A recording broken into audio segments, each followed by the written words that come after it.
The Charlie Rymer Golf Show, starring Charlie Rymer. Hey, okay, let's pick up the tempo. Charlie Rymer here, and welcome to my new show, where we do things my way. As a former golf pro and media personality, I know golf. But this isn't going to be your grandfather's golf show. I'm bringing you conversations with celebs and golf greats, getting off the course and out on the water, and even getting into some good eats. This is the Charlie Rymer Golf Show. Keep it in the fairway, folks. Today, I'm at River's Edge Golf Club in Charlotte, North Carolina. This is the top end of Myrtle Beach, and I'm hanging with basketball Hall of Famer Rick Barry. I'm Charlie Rymer, and this is Ridin with Rymer.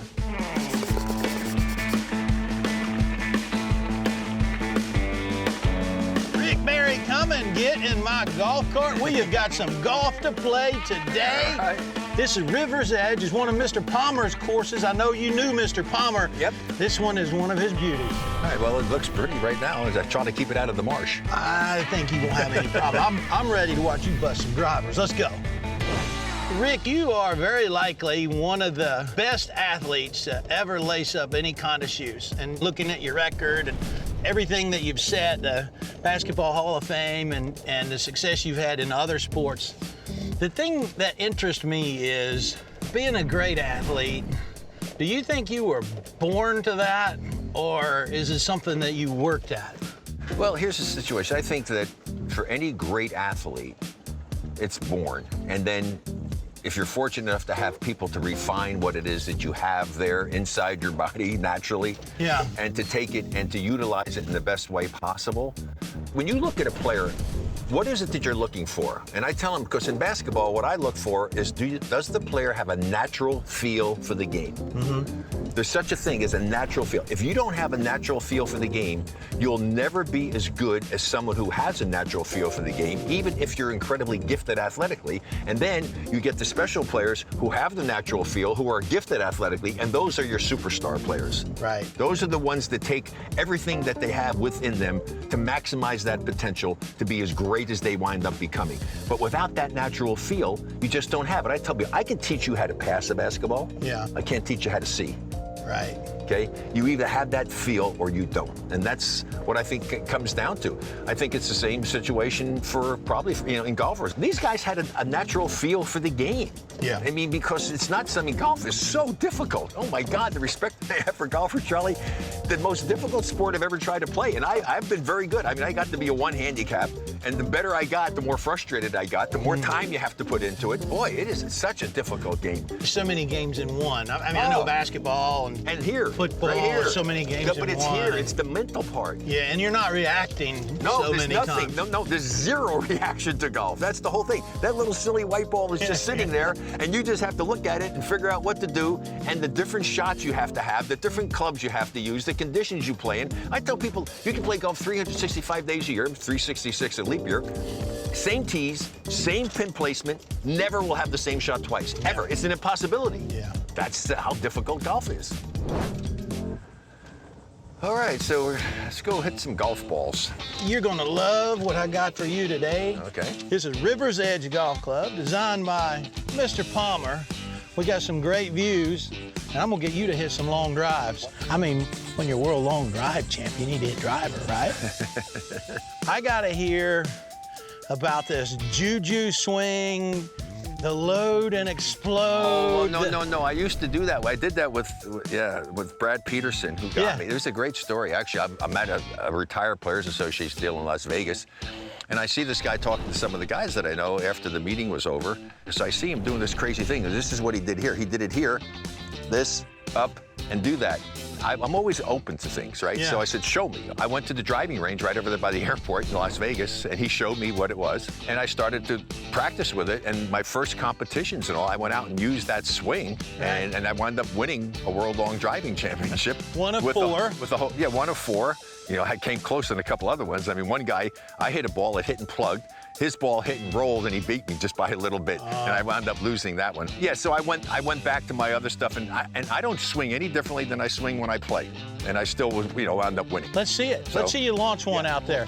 Interesting to see if I can do anything without having getting all warmed up and stuff here. That's pretty darn good for not really warming up. Folks, Rick Barry, he still got it. I just heard it land.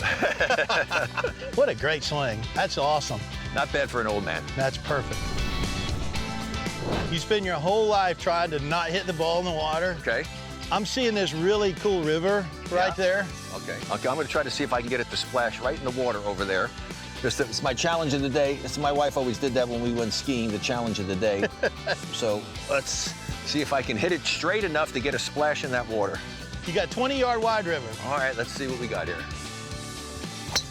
Oh, yeah, baby, I did it. Yes, sir. You carried it too far. I carried it too far. I hit it over the water. You're too strong. God, I hit that good. It was right down the middle, too. Good hit.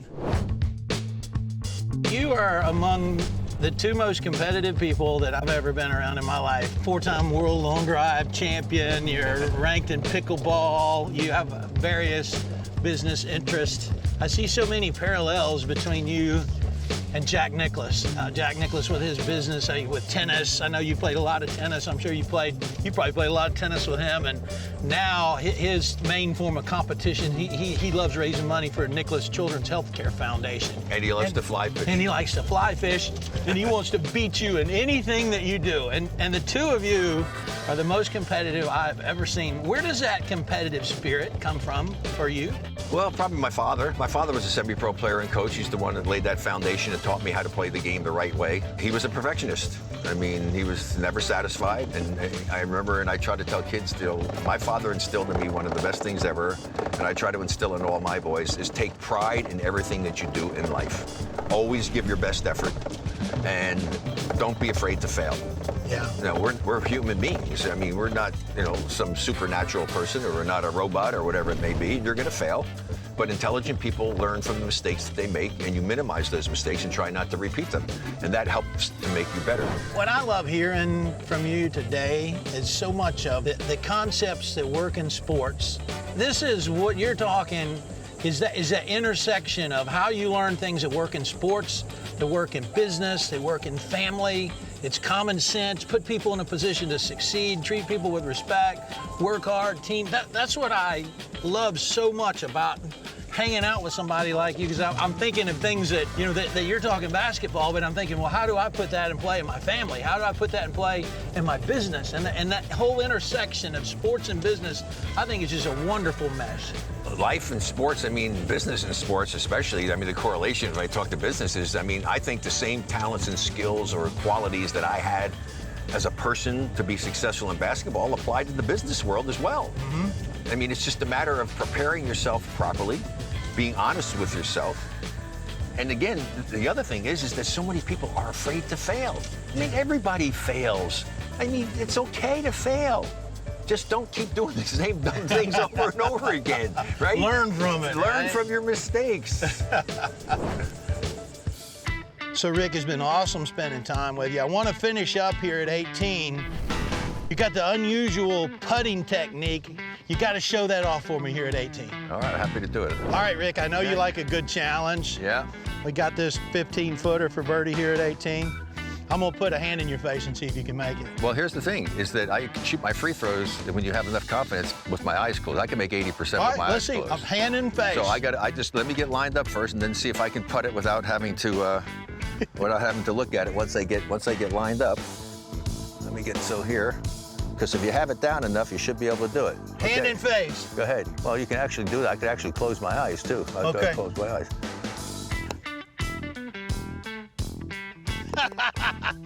And that, folks, is why this man is in the Basketball Hall of Fame.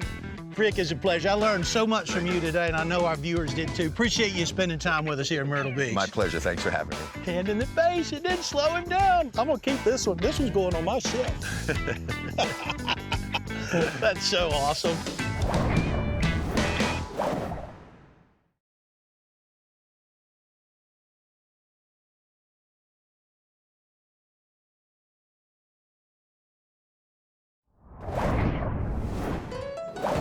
Welcome back to the Charlie Rymer Golf Show. You know, some days I just hop in my golf cart and there's no telling where I'll end up. Today I found myself at Myrtle Beach State Park. Let's see if we can catch up with my pal Ranger Ann and meet some golfers. Hey, Ranger Ann. Hey, how are you? All right, Charlie Rymer. Nice Good to meet see you. I understand that you're going to give me a little bit of a tour of the Myrtle Beach State Park today. I hope to show you how amazing this beautiful piece of green 312-acre paradise is. We'll have a lot of fun today. Are we going to catch any fish? I can never guarantee, but I know we can go fishing, and then we can tell some fish tales, right? Yeah, I'm a specialist at that. Let's give it a shot. All right, let's go. All right, so Ranger Ann, I've got my pole. We got some bait there. Looks like a little bit of like shrimp. What can we expect to catch here today on the Well, beach? isn't that the joy of fishing? You never know. But lately, we've been catching some small croaker, whiting, some blues are coming in. I tend to be one who loves the silly stuff like sea robins and toadfish. I like the non-eating fish because they're just fun. What A are- shark sucker like a remora, you know, that hangs on the shark. Those are fun. Yeah. What are our chances of catching like a great white guppy today? I'm pretty sure slim to none, great white guppy, but we can always talk stories about that. Tiger-headed minnow. Can we get Tiger-headed any of minnow. those? I haven't heard of those. Well- But you know, it's the ocean. Anything could happen, I guess. You hang with me, you'll hear a lot of stuff that you never heard of. All right, I know you got to get me ready. Yeah, so, you know, just so everybody, when you go to any fishing pier, really anywhere, you tend to have to pay to fish. And then you always wear your wristband, so that way we know that you're legit. So All right. I'm ready to go. we want you to be legit, Charlie, right? We're gonna get us a tiger-headed minnow. You watch and see. Okay, and you got me set up with some gear here. I'm guessing we're gonna have to put some bait on there. Yeah, so we have a two-drop bottom rig, so we're gonna use the shrimp, and most people, they'll take this whole shrimp and put it on. And you know what, why waste the shrimp? Because we're really going for small fish. We're not gonna catch the giant, whatever you call What do you them. mean we're not gonna What- catch the giant, whatchamacallit? We're going for small fish that are just around the pier. So we're just gonna hook it on in, Okay. just a little bit, a whole hook there. See, look, I don't have to use all my shrimp. And then are you gonna cast, or are you just gonna drop straight down? I'm gonna cast. Okay, I'm gonna get out of the way then. Okay, the only thing I wanna ask you is, I love seafood, and here's what I could never figure out. I like shrimp better than fish. Why are we using perfectly good shrimp to catch something Yeah, that I don't like as much as what we're gonna catch? I hear you, but this wouldn't be shrimp you would eat. You know, I mean, it was Probably not a good processed idea. in a different plant. But All right. I would rather eat shrimp than, You're safe A right. croaker. You're safe right there. Am got I? it. Yeah, I got it. always look behind you. Look at there. Oh, I got look at that cast. That's- Yeah, that's I got nice. that in the surf zone That is right nice. there. Yeah. That is nice. And now all about fishing is just, you know, hang out, talk, wait. So sitting here like this for like 6 hours isn't gonna help anything? Could solve the world's problems. Woo! Are you gonna be amazed if I caught one? What do I got there? I got something! First I got time, it! I first got fish. it! Look at there. It didn't take me long at all. Let me tell you what I got there, folks. That's that tiger-headed minnow I was That telling is you called about. a croaker. Oh, that's not a I love tiger-headed minnow? croakers. No, it's a croaker, and if we're lucky, it's gonna croak with its swim bladder. So it's a croaker. I've heard Here, him let's croak. see. He doesn't croak, but they have a swim bladder, helps keep them going up and down the water column. Did you hear it? No. Oh. Let me tell you how this works. She baited my hook, expert cast. Within 7 seconds, I brought in this massive croaker. Hold it up real close to the camera. Oh, yeah, it'll be bigger. Yeah, look how big that sucker is. What a nice croaker. That's walk off right there. All right. Woo. Well, are you gonna release it? I'm done. Aren't you gonna release it? We gotta release it, Charlie. Oh, let's go ahead, It's very release it. important. You wanna release it? No, it's yours. Because we always wanna think about the future. Oh, he's croaking. I don't know if you heard him. It's hard to hold back talent, folks. Woo. I never would have seen that happening.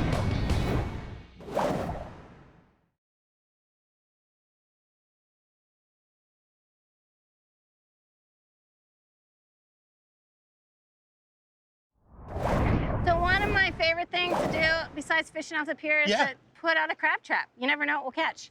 And a lot of times we won't catch a meal, but we could catch a big diversity. We could catch hermit crabs, I love snails. crabs. So I don't know, we'll see what we catch. Well, oh, we got something. What do we got? What? Is that a conch? Oh, is it a conch? I think not. We're not in South Florida. We got a big one, we got a little one. We got a, ooh, this is cool. What is that? So, Can we eat it? Well, it is. What in the world is that? It's called a whelk. Oh, a So whelk. I was they're close on yeah. conch. So yeah. conchs are just in southern Florida into the Caribbean. Yeah. And then we have, so this is a whelk. Here's the slimy foot. I'm gonna Pretty take your cool, word right? for that. Pretty cool.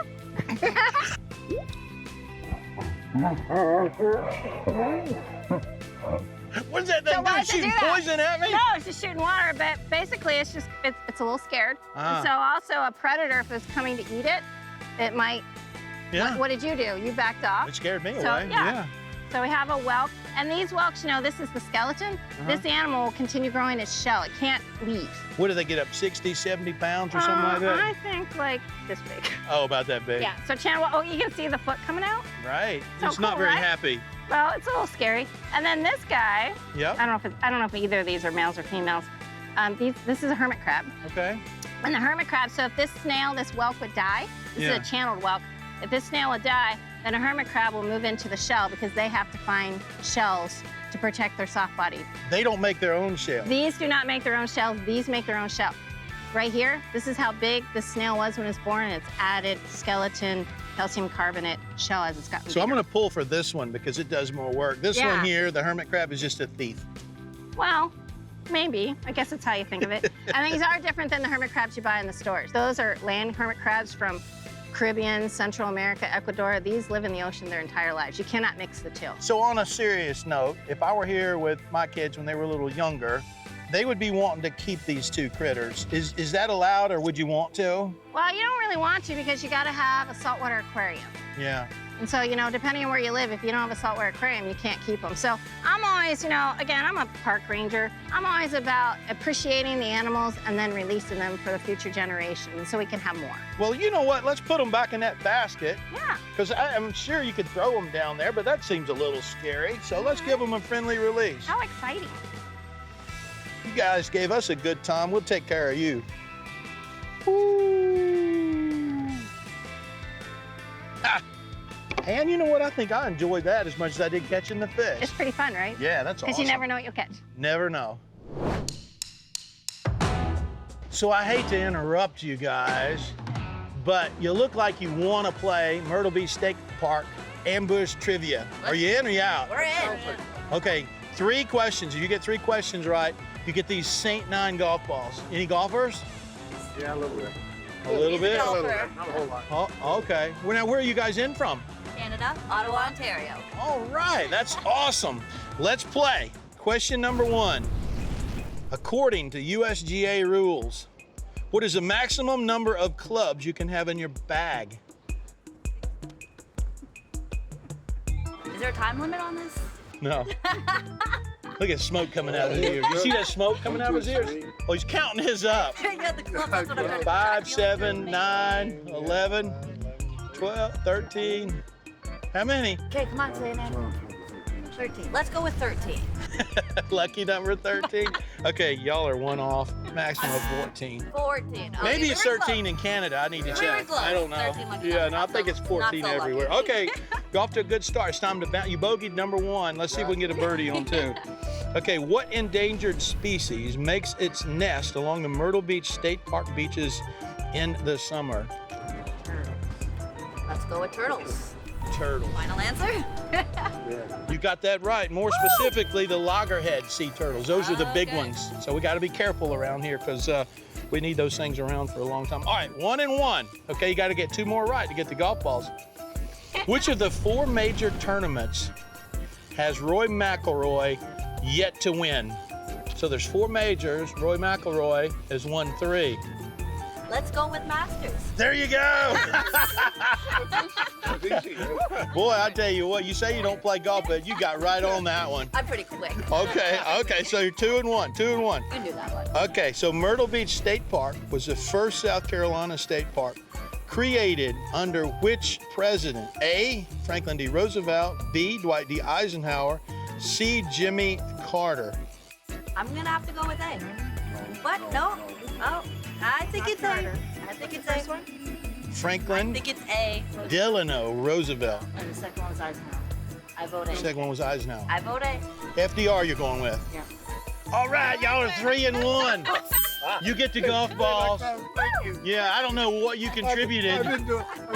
Yeah, but, Support. okay, Moral but I thought he would be the lucky charm there. okay.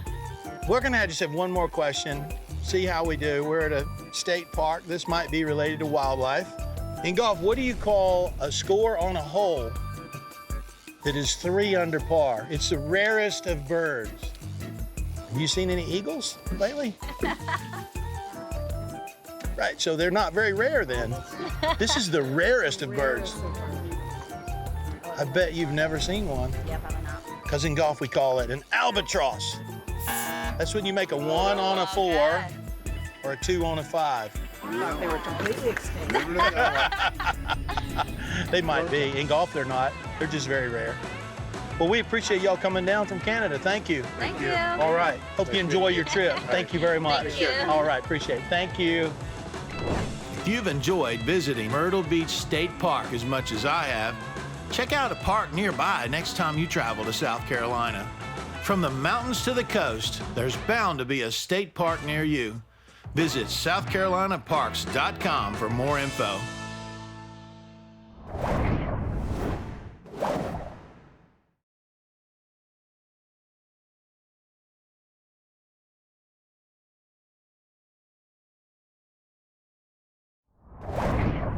End of another great day here in Myrtle Beach. You know what that means? Yep, time to grab a sweet tea and unwind down by the water. These times are tough on many levels. The best thing we can do for ourselves is listen to other people, and there's no better place to do that than on the golf course.